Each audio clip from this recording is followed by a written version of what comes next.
Hi, everybody, and welcome to our info session on Environmental Employability Pathways, or EEP. My name is Marissa, and I'm part of the training and events team here at ECO Canada. I'll be here today just to moderate, to keep an eye on the questions box or the chat box. Emma is the manager in our employments team, so she will be the one actually speaking and telling you everything that's going on today. So what I'm going to be doing is just going to ask you that if you have any questions, if you look on the side there's a question box. You can toss them in there, and same with the chat. Now, one thing to know is that we're doing a Q&A session at the end of this presentation, because likely what will happen is some of the questions that you'll have will be answered as Emma's speaking. So just put those questions in there, and we'll open this up after Emma explains, and I'll field those questions and pass them on to her.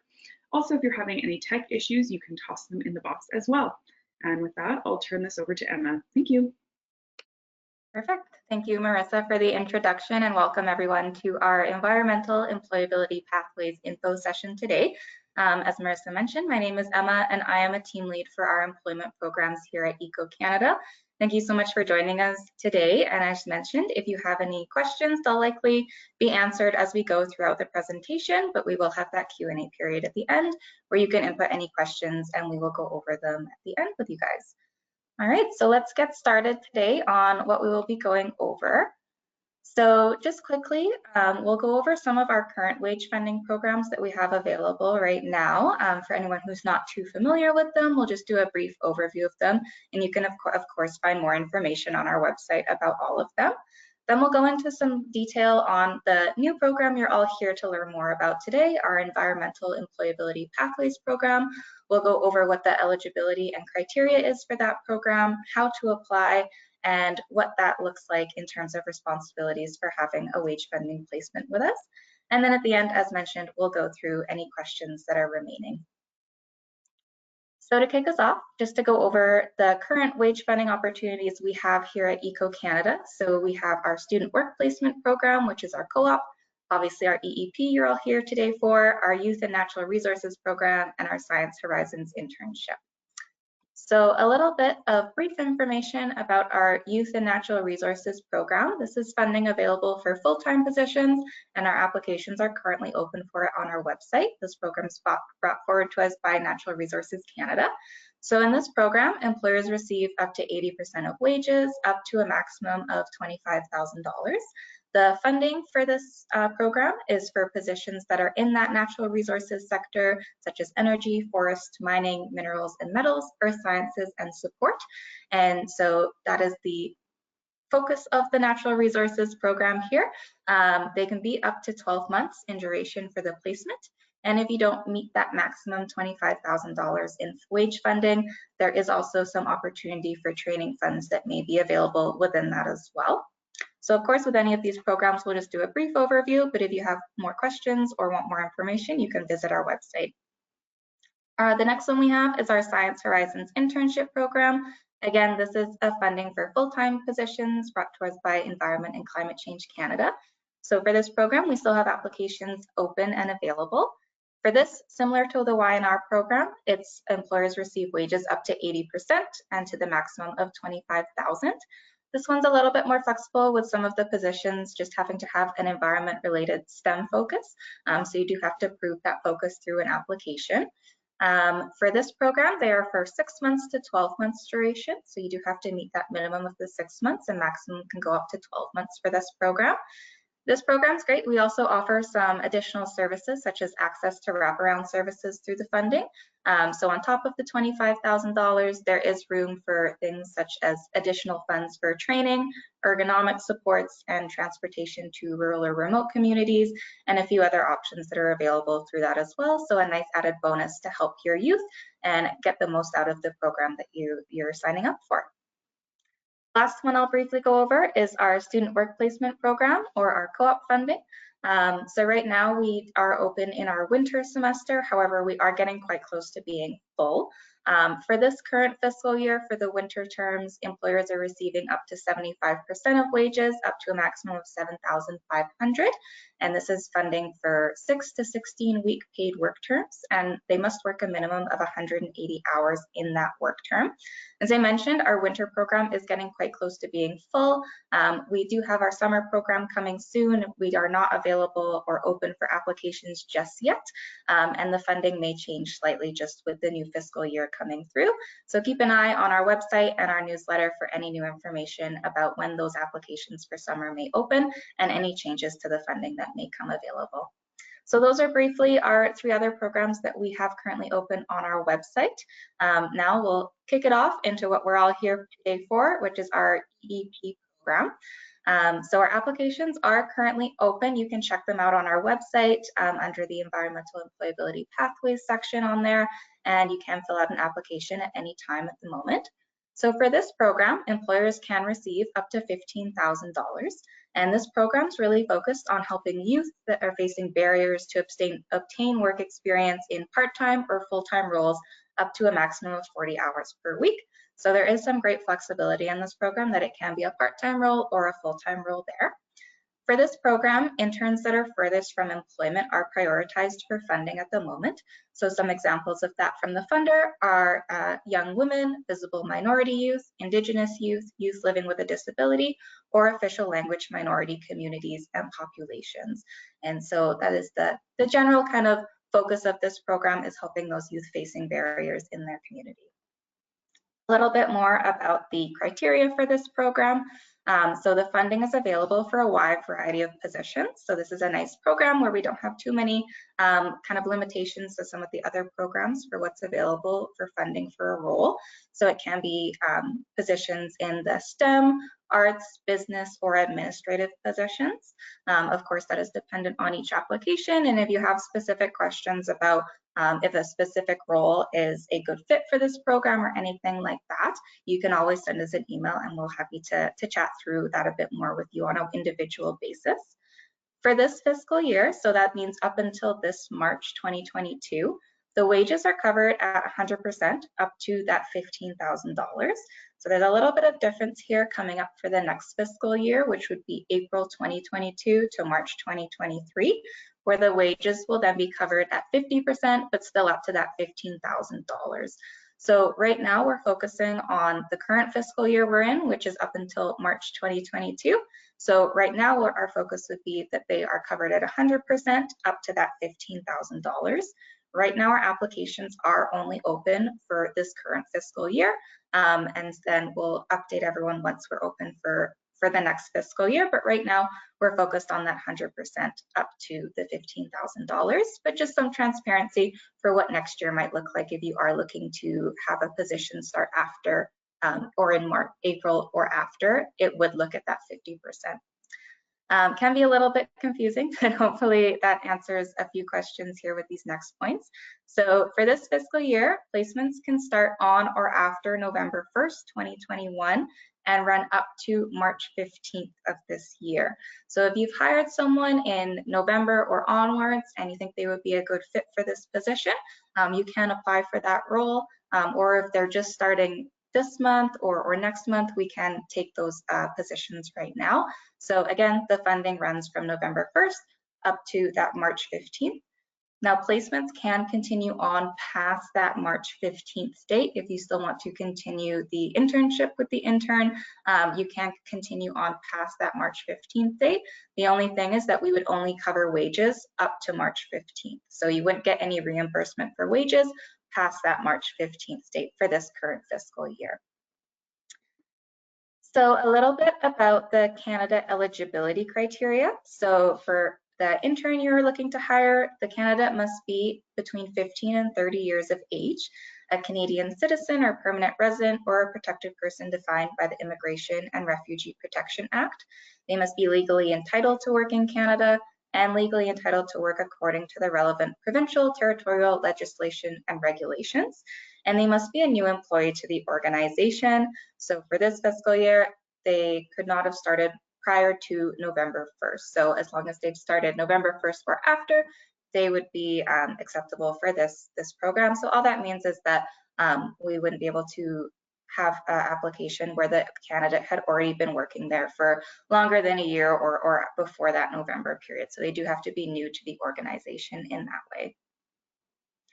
For the host eligibility criteria, or the organizations or businesses, we commonly refer to them as hosts in this circumstance. So the organizations must meet the following criteria, where they must be a Canadian-owned business or a Canadian subsidiary. A small to medium-sized business is our focus for this program, so that means less than 500 staff. Post-secondary institutions are eligible for this program, and the organization must be able to provide a quality employment opportunity to that youth, to that intern for the placement period. So some information on how to apply if you haven't gone through our application process before. If you have gone through our application process before with wage funding, it'll look fairly similar. There'll just be a few little differences with questions. However, typically what it looks like is you'll have to submit the general salary information for the role, a detailed job description of what role for the role you're applying the funding for, a strong training plan for your interns, so how you plan to onboard them, and then your application will be reviewed by one of our coordinators, and you'll receive a status update within the 5 to 7 business days of whether or not your application has been approved and will be able to move forward, or if it's in pending, we might need some more information or some clarification on the role or your application in general, or if it's declined, that means it's not a fit for the program, and there would be a message about why it wasn't a fit and some more information there. Once you're approved for a position or your application, if you haven't hired someone for the role already, you have 30 days when your application is approved to be able to go out and complete the hiring process and find a candidate for the position. Once you found a candidate for the position, you would let our team know, and then we would go through the process with you there with starting the placement and getting it up and running. If you're approved and, for example, someone's already started in November or December and they're already with the organization, you would just let us know who the candidate is and who's already in that position, and we would go from there and be able to start the placement process with them, as long as they've also completed their candidate application as well. So a little bit on how to apply. Again, if you haven't had a placement with us before, some expectations of kind of what the process looks like once you have the placement approved and you're already in it and accepted through Eco Canada. So with a placement, you can expect to receive around 2 to 4 payments provided to the organization throughout the placement term. That really depends on how long the placement is. So if it's a shorter placement, it would be 2. If it's a longer placement, it would be around that 4 mark. Prior to receiving any reimbursement for wages throughout the placement program, we do have progress reports that we require from hosts and interns to be completed online through our application portal. And these are just quick little reports to go through of how things are going and any feedback or anything like that that we need to be aware of. So those do need to be submitted. There also needs to be the submission of the intern's pay stubs so that we can calculate how much has been provided to the intern throughout the placement and provide accurate reimbursement for the wages, and some signed agreements once you start the initial placement that have to be signed and returned before we can move forward. So there is a bit of paperwork involved throughout the application process or throughout the placement process, but most of them are fairly simple to go through and will be laid out quite clearly for you through automatic emails and information coming through to you by your coordinator that's dedicated to your placement as well. On top of that, periodically, placements are chosen for monitoring calls or site visits. So if that is your placement throughout this placement, you would just want to have one of our coordinators phone you, and they would see how things are going, what's the job looking like. They would talk to yourself, the host, and then also the intern, and just get a feel of how things are going, just so we can check up and see if there's any help you need from us or anything we can do on our end. Or site visits, which would be where we would come and visit you in the office or wherever you're working, of course, when appropriate with all the COVID measures as well. So those are the expectations throughout the course of a placement. Again, some administrative parts to it, but ultimately we're here to support and provide as much information as possible throughout the placement. So that's a general kind of overview of our EEP program today and some of our other programs that we have with wage funding as well. As mentioned in the beginning, if you do have any general questions that weren't answered or you want more clarification, you can go ahead and input those questions in the question box. Please trying to keep them general so that everyone can benefit from them. Again, if you have any specific questions related to a role or anything like that that might need a little bit more detail involved in it, just due to confidentiality, we recommend that you email myself and we'll be happy to look into that on a more individual basis and see how we can help you with that offline. All right, so we'll see if there are any questions. So I'm going to go through, and then for everyone that's put in a question, a lot of them are the same. So once I answer them, I'm going to remove them from the question box, just so you know. I'm going to start out by the question I got the most, which is, do we have an exact date for when the applications will be open for next fiscal year? We do not at this time, just because we have launched the program just recently for this fiscal year. But again, keep an eye on our website and our emails, and we'll keep you posted on when they are available to apply for. Okay, so for everyone listening, we don't have an exact date yet, but we're going to have one hopefully soon. Is the EEP program available for graduates? Yes, so the EEP program does not have any post-secondary requirements for the candidate. So they can have graduated, or they could still be in school or not attended school yet. So there is flexibility in that for the candidate. If they are already graduated, they would be eligible. Okay, fantastic, thank you. Does the employee have to be a new hire?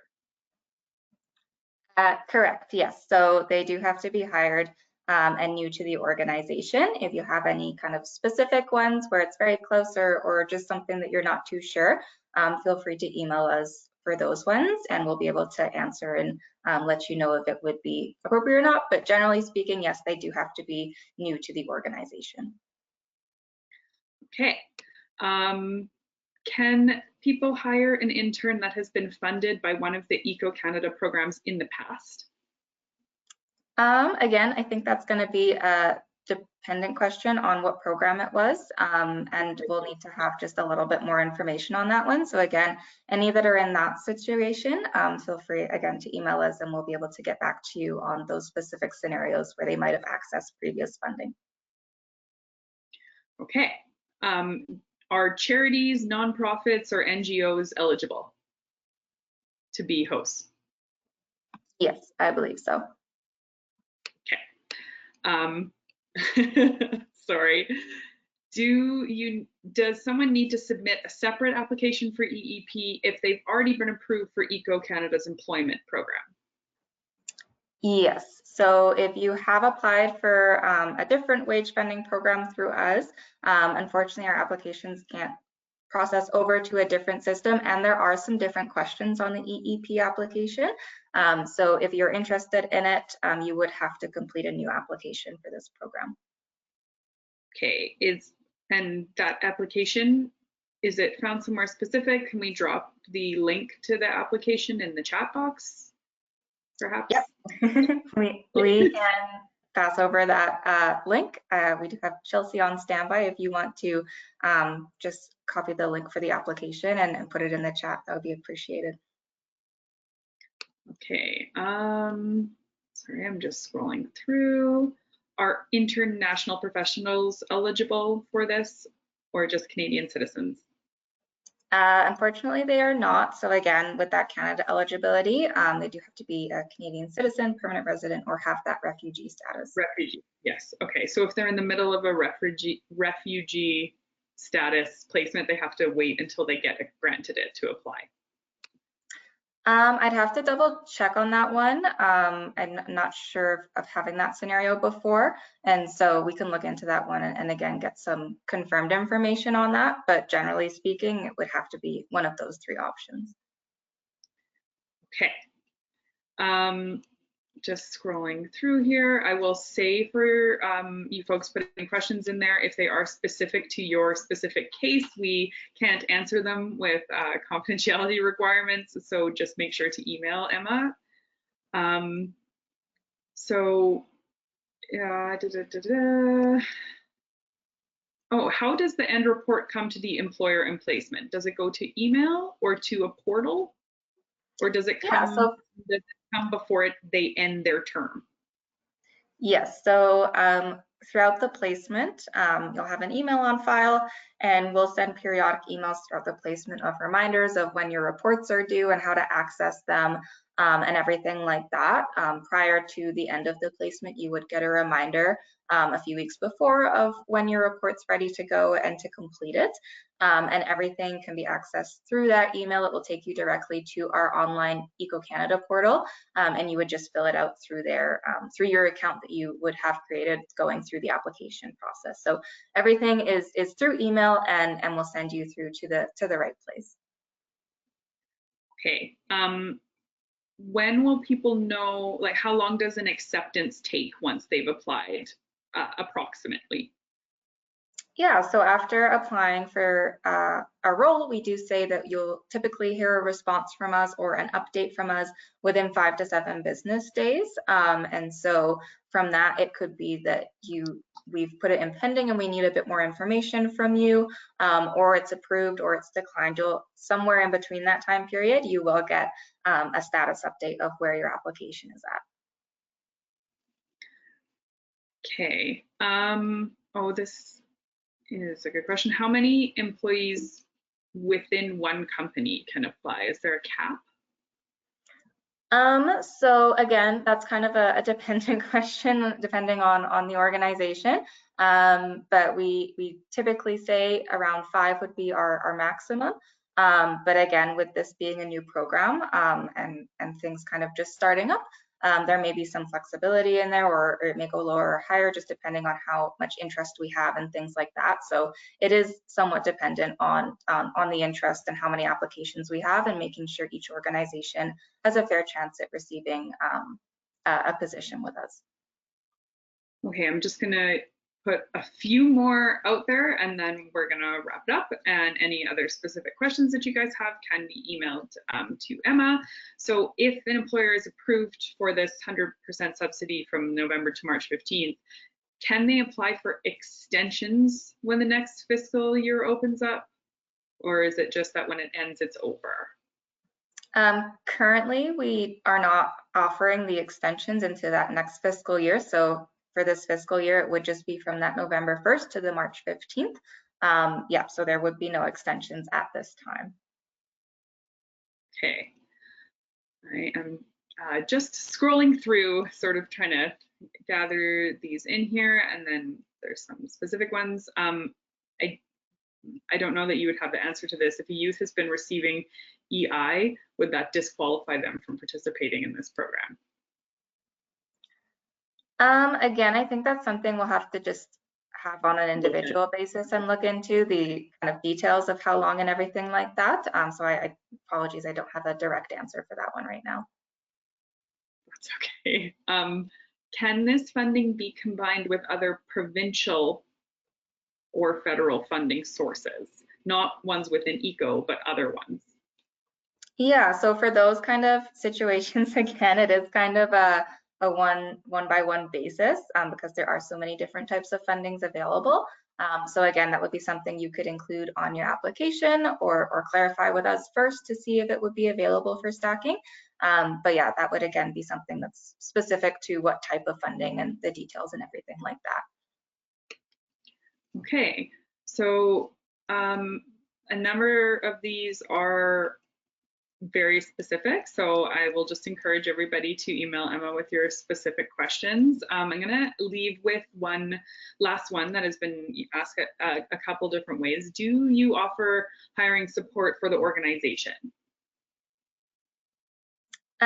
So for the organization, we do have our job board available through EcoCanada. So if you take a look on our website, we do offer the job board to post and help find some recruitment through there. If you have any additional kind of situations where you would like additional support, you can email me out as well, and we can look into that a bit more. But broadly speaking, we do offer that job board for postings, and we do see a lot of traffic through there of interns looking for positions and things like that. Okay, if everyone wants to take a peek in their chat box, Chelsea has put in the link to apply for the EEP, and we've put in Emma's email address in there today. I have been asked in the question box a few times if this presentation is available after. What will happen is, because you're an attendee, you will be emailed a copy that you can watch. So yes, it is available after, and you will automatically receive it after this. Is there anything that you want to add, Emma, before we wrap this up? I don't think so. Again, thanks everyone for attending. And again, any of those specific questions, just feel free to reach out and we'll be happy to answer. Again, with it being a fairly new program for us and everyone, some of the answers might need a little bit more digging into. So we appreciate your cooperation and understanding that some of these situations are quite unique. But otherwise, thank you guys for attending and have a wonderful rest of your day.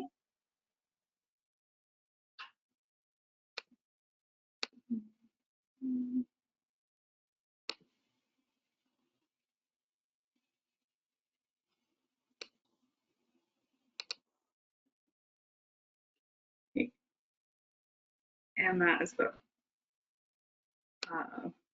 organizer now. You just need to end it. Okay.